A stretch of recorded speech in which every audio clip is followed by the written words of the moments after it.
Galing ang sunod sa pamamagitan ng surat ng inyong mga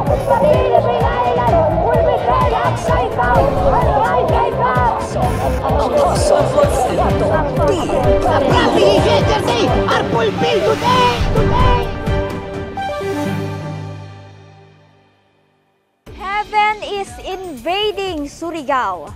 Mga minamahal, narito na ang Living Like Jesus update sa Living Like Jesus Apostolic Mission Travel ng Apostol ng Diyos, Apostle Renato D. Carillo.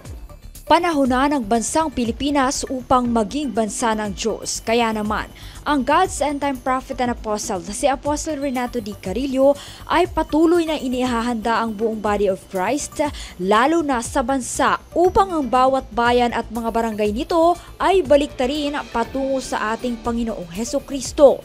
Minsan pang naganap ang Holy Spirit invasion sa body of Christ sa buong Surigao at Caraga Region. Dahil sa kauna-unahang pagkakataon, ginanap dito ang Living Like Jesus Pastors Conference na may temang The Season of the Holy Spirit. Ang mga dumalo ay nanggaling pa sa iba't ibang parte ng Mindanao, lalong-lalo na ng Surigao, Mapaislaman o Baryo na talaga nga namang nakaranas ng apoy ng Apostolic Revival. Sa pagtayo pa lamang ng God's End Time Mighty Deliverer ay bumagsak na ang kapangyarihan ng Diyos sa buong body of Christ.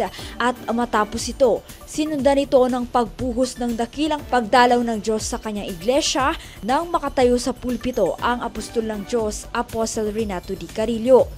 Hindi rin mawawala ang mga makapangyarihang kapayagang binitawan ng mga lingkod ng Diyos para sa buong body of Christ sa nasabing probinsya na siyang siguradong nagpala sa mga manggagawa ng Diyos.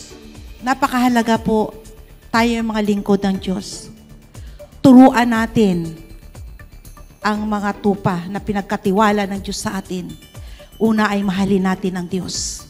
Dahil once na minahal nila ang Diyos, hindi na kayo mahihirapan sa kanila. Ibigay nila ang puso nila sa Panginoon. Ibig sabihin, pag minahal nila ng Diyos ang 100%, amen, at minahal nila tayo, madali niyo pong makuha ang Surigao City. Lahat ng hindi nakakanig ng tinig ng Diyos ng mga churches sa buong mundo is subject to deception. John 10:27-28, My sheep hear my voice, and I know them, and they follow me. Isa lang identity natin. Malinis na puso, malinis na buhay, presentable na ayon sa mata ng Diyos. At ang identity natin isa lang, glory.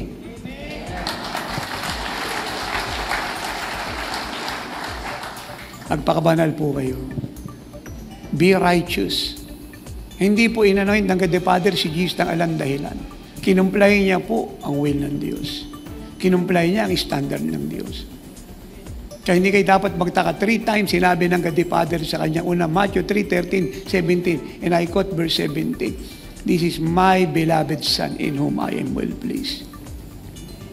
Lugod na lugod ang Father God sa God the Son. Kasi ang Lord nabuhay sa standard ng God the Father. Pure heart, holy living, holiness, righteousness. And instant, continuous, radical, perfect obedience. There is only one kind of obedience that pleases the Father. It is obedience because of love to Christ. Just all the thank the Lord for this conference. It's very enlightening, wonderful, anointed, practical. And thank you for the Lord's servant when He sent to minister to us here in Surigao City. And we look forward for another chance for your group to come over here to Surigao and then minister again. Malaking bagay talaga sa aking buhay na nakadalo ako dito. Kasama ko po yung mga pastors at saka yung mga kasamahan ko sa church, mga leaders. I'm really blessed nga nakadalo ako dito kasi habang nag-forward ako kanina doon sa pulpit, na-feel ko po yung power ni Lord sa kanyang buhay. I was slain by the works of the Holy Spirit. Parang may mainit na feel ko po sa katawan ko po. Kaya po na-slain po ako. So grabe talaga yung work ng Panginoon na ginawa sa buhay ko through Apostle Renato Carillo. So salamat po sa Panginoon na binigay sa kanyang buhay na ginamit siya ng Panginoon. He was so humble man. and he is really a man of God. Nakita ko lang po siya sa television at saka yung sa Facebook. So ito kanina personal na nakita ko siya doon kasi nasa front ako. Paglabas niya doon sa pinto, parang lumiwanag yung mukha niya. Talagang nasa kanya ang glory ni Lord sa kanyang buhay. Saya ko talaga. Kami po ay nagagalak na bumisita dito yung apostol po ng Pilipinas.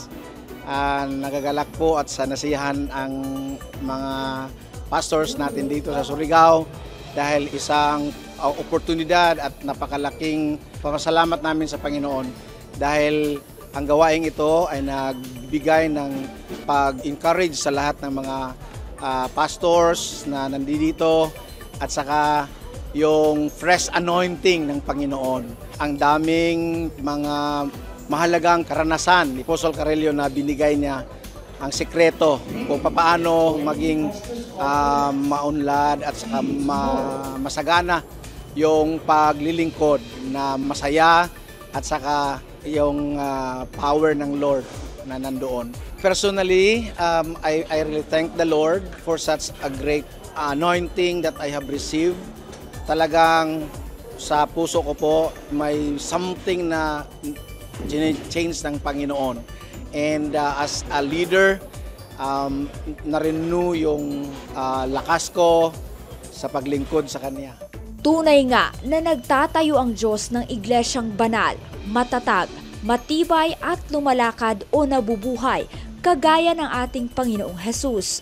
Kaya naman, handang-handa na ang Iglesia ng Diyos sa probinsya ng Surigao at ng buong Caraga Region na lumusong sa dakilang anihan o malawakang pagliligtas ng kaluluwa ngayong end time. Surigao will be called the island, the city of God. Ito si Glyza Bariso para sa Victorious News. Walang kinikilingan, walang halong kasinungalingan, pawang kaligtasan lamang.